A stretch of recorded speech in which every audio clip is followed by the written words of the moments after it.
नमस्कार दोस्तों, आपका स्वागत है यूपी मेंटोर में।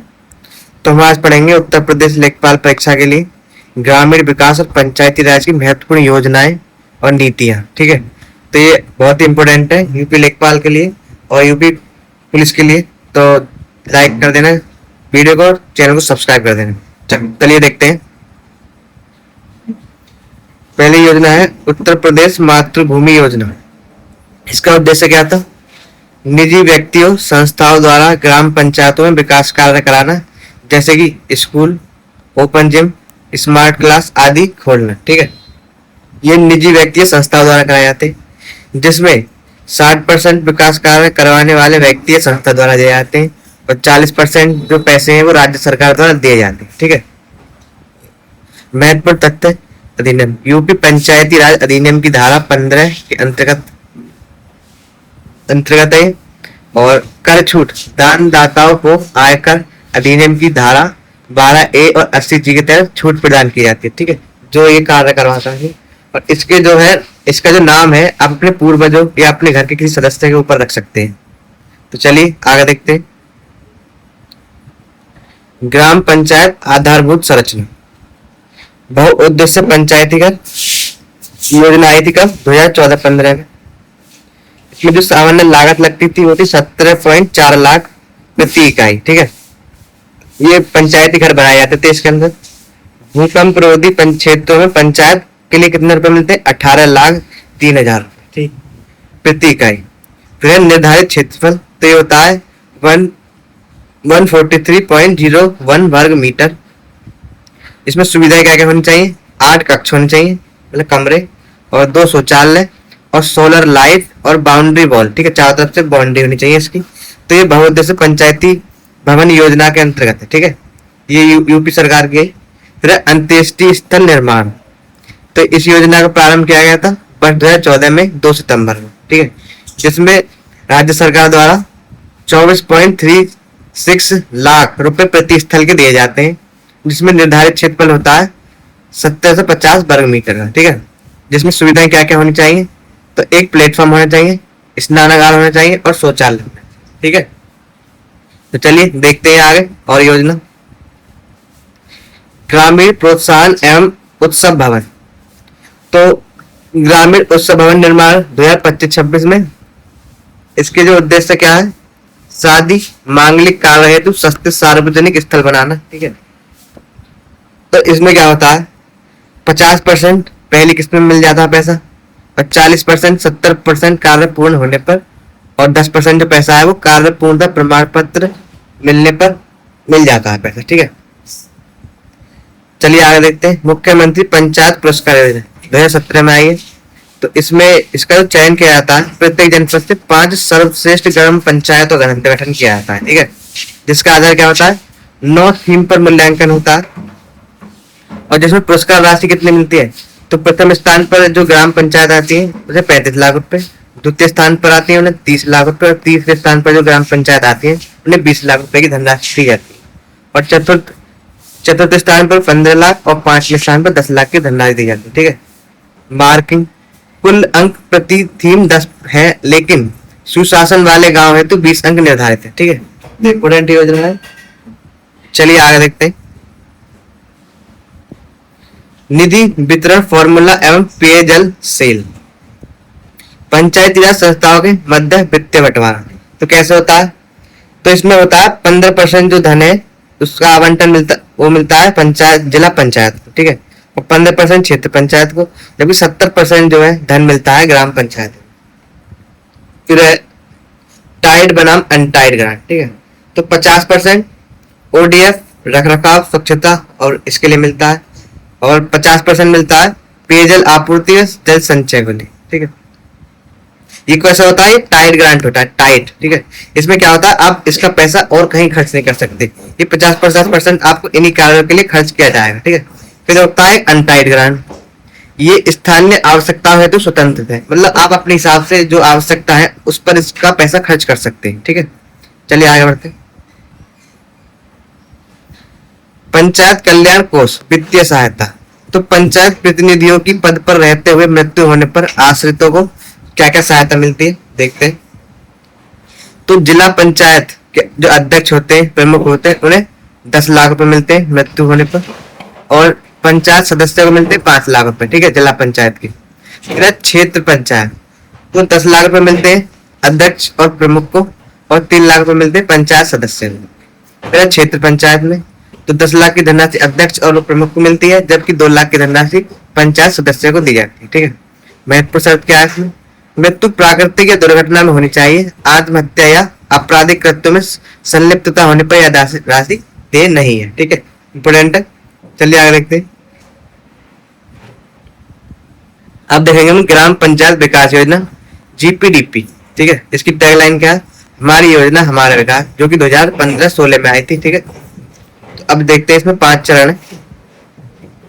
इसमें विकास की योजना तैयार की जाती है, ठीक है, ग्राम पंचायत में। तो पहले चरण में क्या होता है? वातावरण का निर्माण किया जाता है, ठीक है। फिर दूसरे चरण में पारिस्थितिक विश्लेषण किया जाता है, उसका विश्लेषण करते हैं क्या क्या समस्या है, कहाँ का दिक्कत आ रही है।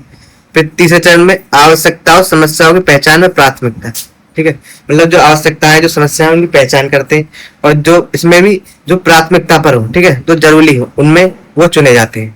फिर चौथे चरण में संसाधनों का निर्धारण होता है और ड्राफ्ट प्लान तैयार किया जाता है, ठीक है। संसाधनों का निर्धारण करते हैं, क्या क्या संसाधन हमारे पास उपलब्ध है और क्या क्या संसाधन और चाहिए, ठीक है। फिर 5वें चरण में क्या होता है? तकनीकी और प्रशासनिक स्वीकृति। तकनीकी जो तकनीक चाहिए, ठीक है, उसे देखते हैं, और फिर प्रशासनिक स्वीकृति, जो प्रशासन से स्वीकृति लेते हैं। तो चलिए देखते हैं आगे। और इसमें देखते हैं राष्ट्रीय ग्राम स्वराज अभियान, RGSA के तहत केंद्र राज्य वित्तीय अंशदान कितना है? तो 60-40 है, ठीक है। केंद्र 60% और 40% देता है राज्य। इसका मुख्य लक्ष्य था सतत विकास लक्ष्य SDG को प्राप्त करना, ठीक है। SDG जो है कितने, SDG में कितने गोल है? 17 गोल है, ठीक है।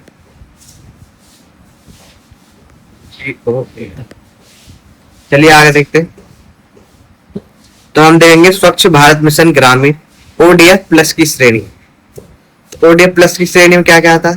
खुले में शौच मुक्त होना चाहिए, ठीक है। उसमें उद्यमान, उज्ज्वल और उत्कृष्ट होना चाहिए।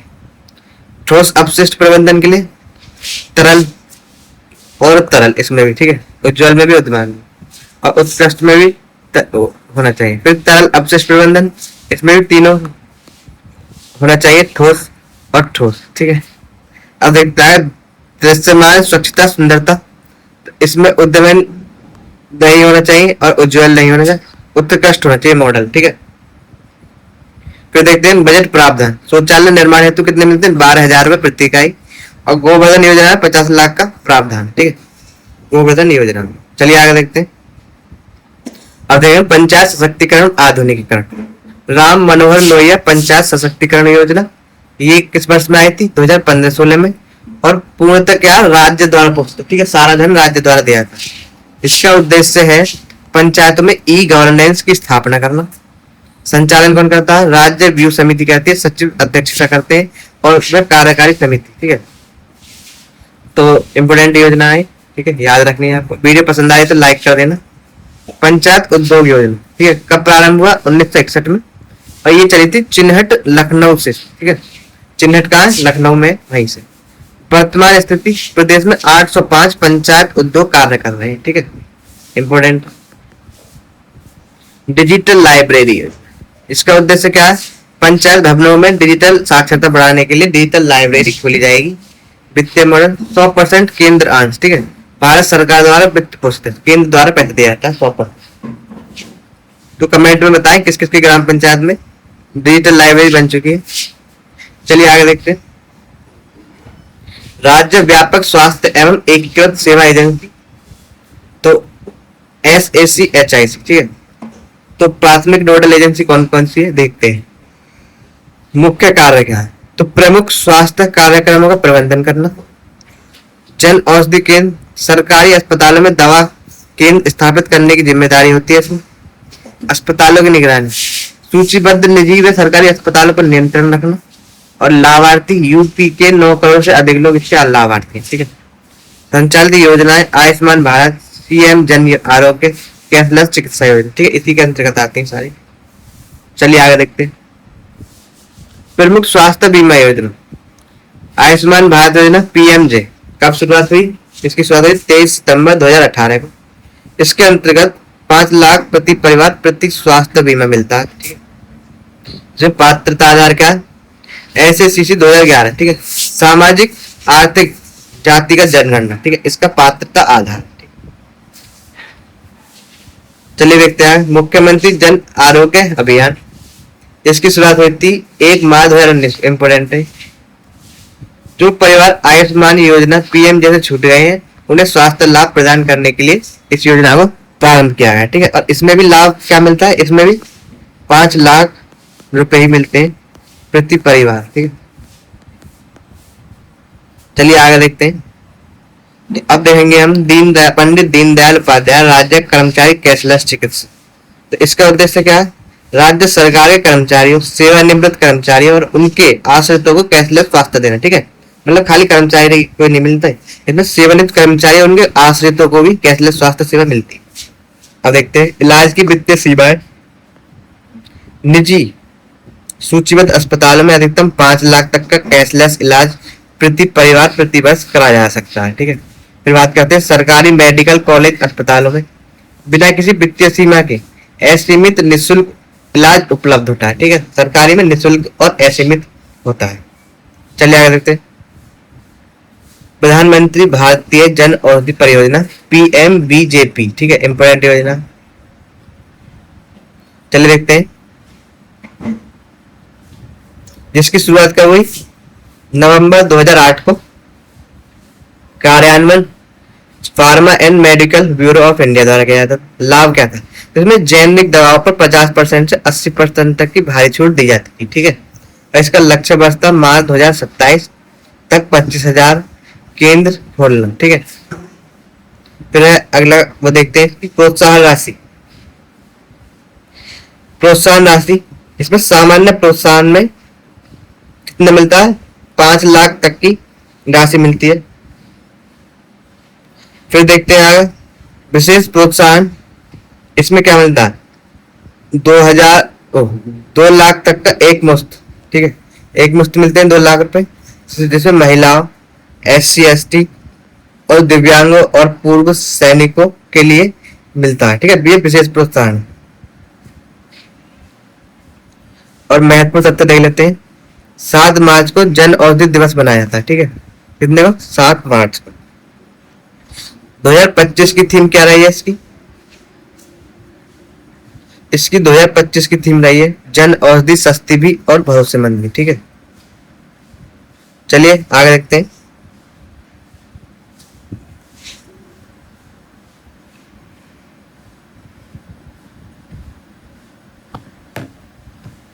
तो अब देखेंगे हम करंट अफेयर। राष्ट्रीय पंचायत पुरस्कार 2025। ठीक है, पूछा जा सकता है, इंपोर्टेंट है, 2025 में दिए गए पुरस्कार। नई श्रेणी की शुरुआत की गई है इस वर्ष, आत्मनिर्भर पंचायत विशेष पुरस्कार नामक एक नई श्रेणी जोड़ी गई है। ठीक है, और कुछ श्रेणियों का विलय किया गया। ग्राम ऊर्जा स्वराज विशेष पंचायत पुरस्कार प्लस कार्बन न्यूट्रल विशेष पंचायत पुरस्कार को जोड़कर क्या बनाया गया है, क्लाइमेट एक्शन विशेष पंचायत पुरस्कार। इसका नया नाम रख दिया गया। ठीक है, तो अगर वीडियो पसंद आई हो तो लाइक करना वीडियो को और कमेंट में बताना अपने सुझाव, और अगर चैनल को सब्सक्राइब कर लेना। ठीक है, और अगर आपको इसकी PDF चाहिए तो हमारे टेलीग्राम चैनल से जुड़ जाए इस QR स्कैन को स्कैन करके। ठीक है, तो बहुत बहुत धन्यवाद लास्ट तक जुड़ने के लिए।